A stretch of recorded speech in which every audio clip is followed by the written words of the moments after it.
I fully would invite anybody out there that that has any thoughts on flat Earth to please share them. Perhaps you haven't heard them before, or perhaps they're slightly different than anyone else has thought of. At the end of the day, if you use logic, reason, first-hand information, and facts, we're on a non-moving plane. As to the shape, fucked if I know.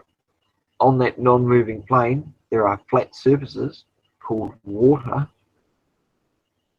And yeah, that's pretty much it. Water will always find its level.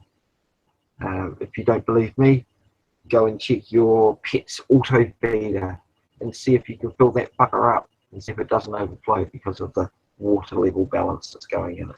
Any bird watering feeder will tell you this. It's a simple, basic, fundamental, logical rule of physics. All right. So, no, we've not been to the moon. No, we've not been out of space. Because don't forget, space, according to Captain James Tiberius Kirk, is the final frontier. I mean, you just got to think about all these old phrases people use. Shit, you know, hell, the sky's the limit, right? So that means that we have a limit, and that's the sky, and you can't go past it. I would have thought. You know, oh, it's too mind-boggling to comprehend. People say, well, who gives a fuck what the shape of the Earth? Well, not many people do give a fuck what the shape of the Earth is. But it's the deception, and it's the bullshit you've all been fed, and the blinders that have been indoctrinated and put onto your brains since you were an infant, thinking you're on a spinning ball. Do you feel like you're fucking moving? Really? You know, oh, the atmosphere moves with us. Really? You know, like, prove it. These are all unfounded statements. I can prove to you that I'm standing still. Fact. I can prove to you that water is level. If you don't believe me, go run a bath. Have a look. I can prove to you there's no Coriolis effect. Get a round bowl with a central hole, fill it full of water, and make sure you can pull the plug without disturbing the water. You watch that fucker go straight down. Another option would be, have you ever had a Coca-Cola bottle that's got water in it? Now, if I pulled that out of there, think of it like a sinkhole in the earth. If there's an air bubble underneath the denser layer, and that air needs to escape, it will burp up like a big bubble, all right? Most people will say, well, if you want water to come out of it properly, give it a spiral, and then you'll see it spiral out, and you'll empty the bottle 5 or 10 times faster than you would just holding it like that, watching it go blook, blook, blook, if you get my point. So if we're on a spinning ball, why is it that I can't just hold this and, due to the Coriolis effect, have it go pouring out? Why do I have to give it motion? We're already in motion, according to the heliocentric theory. And I say theory because there's no facts to support it.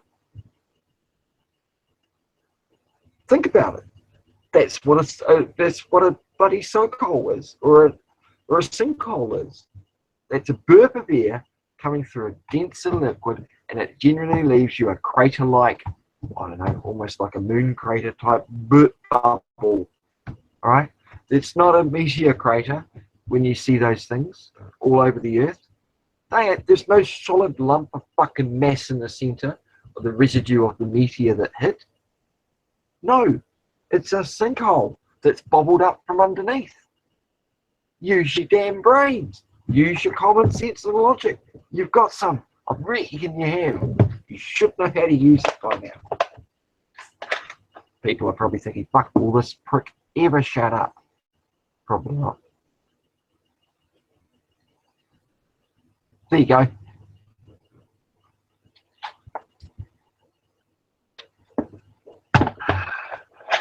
Well,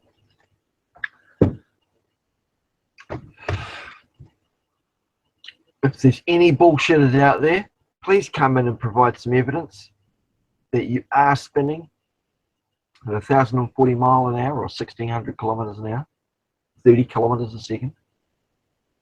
I mean, if you are doing that, it would be really awesome if you could show us. Erie's tried it, he failed. Michelson-Morley experiment didn't really show fuck all. Then they had to go and invent another bloody special relativity or special theory of relativity just to make up for the fucking movements. There has never been one iota of proof that the Earth is moving. There's plenty of evidence that what we're seeing above us is moving, and that all of the stars are in fixed points and locations. If they were in a giant, ever-encompassing outer space, we would see parallax. We don't see parallax. They are always the same star formations, kind of like looking inside a dome. Perhaps it's multiple layers. One layer has, like an onion, one layer has the stars, one layer has the sun, one layer has the moon. Obviously the moon would be before the sun, because just like any layer, the brighter thing, when it comes over the top of the other, completely makes it disappear. That's why you see a full moon if the sun's on one side and not the other, but if you see it close to each other, you don't see that moon because the sun is too bright. Same with daytime and nighttime and where the moon is. Alright? If the sun's on the other side of the planet, you see a full moon at nighttime. But if the sun and the moon are on the same side at some time, you don't see it. Because the moon is a translucent disk or an indentation. One thing's for sure that the moon isn't. The moon is not a spherical object. If it was a spherical object, if you're looking at a ball that's 4 times smaller than the one you're standing on, and you're looking on one side of that larger ball and on the other side of that larger ball, and you're supposed to be looking at that same 1/4 sized ball, you would see more than one face. You would see a little bit over here on one side, and the other ones you'd see a little bit more over there. You don't see it. Okay? None of the bullshit that NASA is showing you about the moon landings is real. It is all bullshit, and I highly challenge any fucker to produce me just a shred of evidence that can be verifiable that actually happened. Okay? It's really that simple. Water does not stick to a spinning ball. If you don't believe that, go and stick a very fucking tennis ball in a bucket of water and spin that motherfucker around. You try and make that ball stick. Don't say magical gravity comes into play, because gravity doesn't come into play. You know? Or if you want to really test it, spin that ball inside of a vacuum. I would have thought that if there's a vacuum on one side and there's atmosphere on the other, vacuum would suck that fucking atmosphere off of that fucker.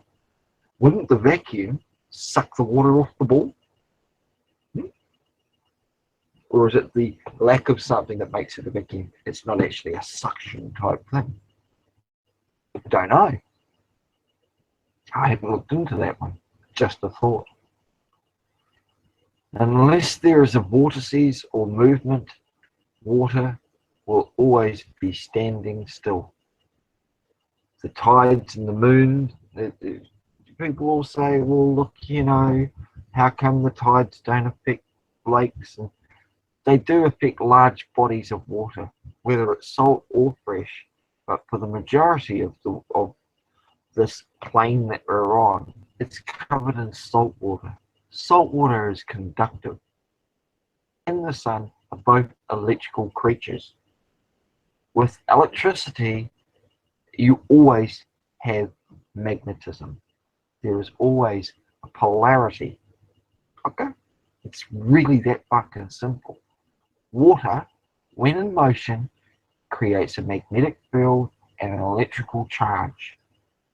When there is something like two magnets, say a moon and a sun, moving around, creating forces against each other, could that not be pushing something else that's magnetically charged and in motion?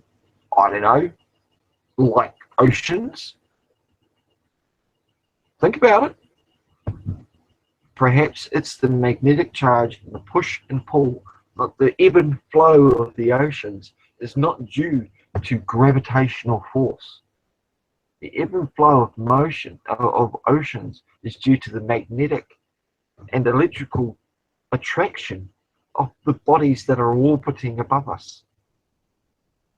Not away and over a curve, but orbiting above us. They may be orbiting in a form of a sine wave pattern, so they're not orbiting at the same height all times of the year. That can account for a lot of things. People are not using their brain. They are looking at a ball and saying it's all figured out. Smarter people than I have clearly worked it out. Why should I question it? Because it's not right. Okay? People will argue, oh, look, we'll go for atheist Rex and his fucking trot that he tries to push out. You know, mariners have known that the Earth's been a ball for 3,000 years. Really? So did mariners hide under rocks and be scared of being called heretics from, say, 500 years? And before 500 years ago? Before everyone else was forced into believing it or killed if they believed differently? Really?